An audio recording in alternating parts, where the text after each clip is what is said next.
And so I want to know, what do you all think the role of entertainment is? What influence does it have on us as students, on our community? Is it positive? Is it negative? Those of you in the entertainment industry? I think it has this is Rick Evans. I think entertainment has a whole lot of influence. Like us just being on the yard today, just to see the energy and to see the culture so prominent.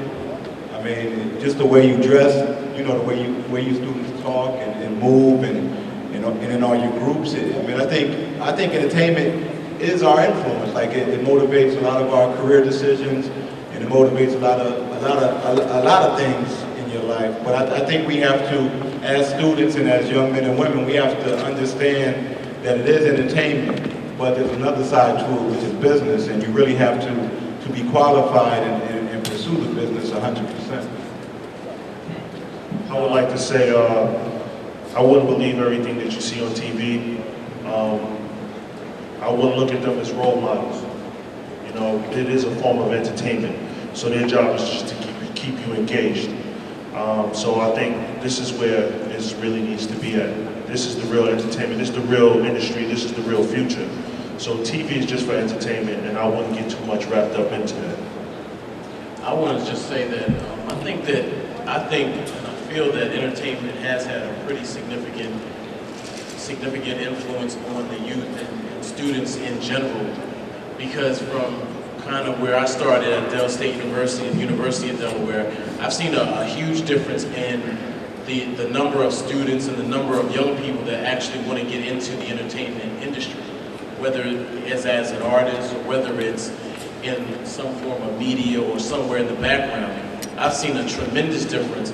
And the problem, All Hip Hop did a tour of historically black colleges and universities last year, and a lot of and I do a lot of speaking there as well, and a lot of the feedback that I get from the administration and the professors and teachers is that they want to see they feel that the students are being affected and influenced in an adverse manner, and it doesn't really address the reality of the job market, the reality of the situation when they get out into the quote-unquote real world.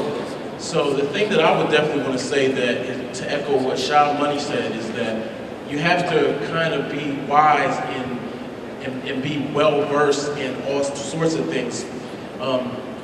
We can't really afford to go in there with saggy jeans on, but the fact is a lot of people that I talk to say that a lot of their students don't feel like they need to put on a suit and tie.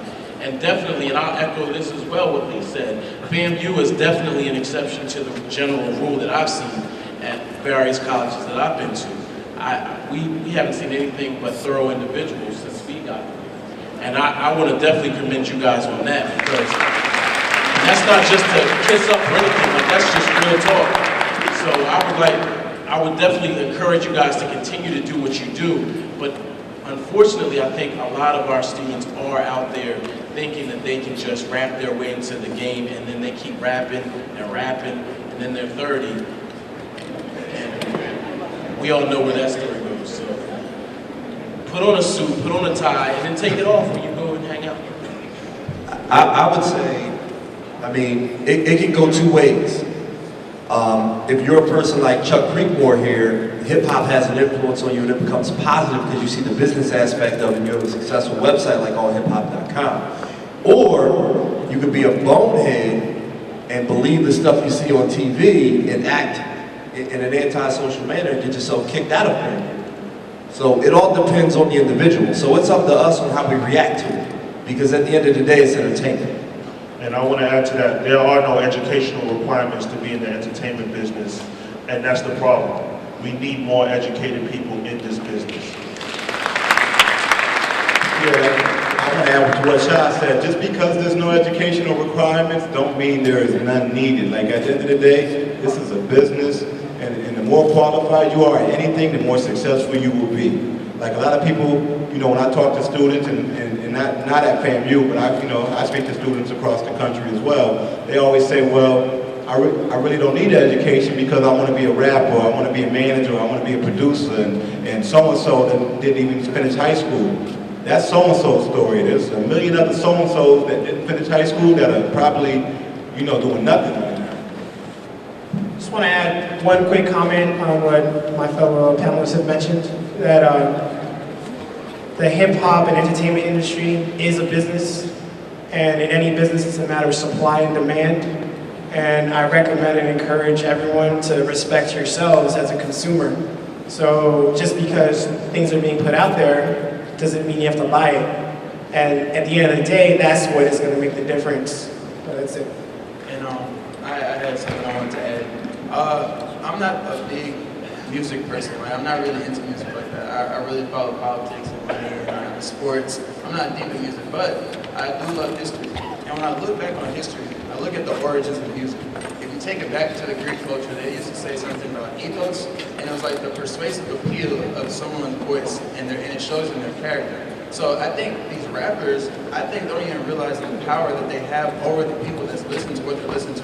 Like, the ethos is real. Like, people can really control you based on tone, based on a certain diction. It's like a smooth pimp. Like, someone who can really talk and serenade his way into a woman.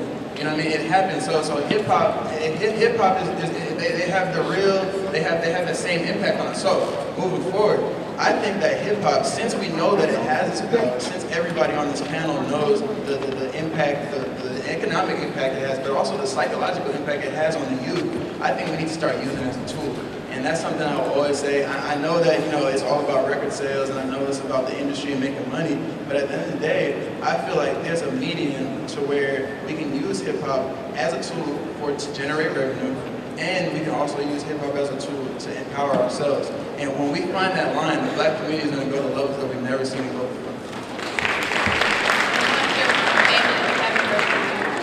Hi, this is Amy Andrea. And I just wanted to say that I didn't see who was talking before. I just wanted to say I agree 100%, and I disagree with whoever said that artists or people who are on television should not be role models.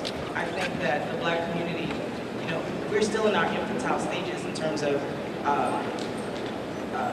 having freedom, a sense of freedom as a community, a sense of equality as a community to our counterparts. And I think with that said, we still have to sacrifice certain things. We still have to maintain a sense of integrity, a clear message. A clear message. So we don't have the right to act like fools on television right now. We're not there yet. We have not arrived. So I think it's important that we remember, no matter what we do, that we're representing everyone in this room. We're representing people back home. We're representing, people we don't know yet. Okay, I just want to That's ask. in corporate America too. Whenever you're in a public role, you're representing Black people wherever you go.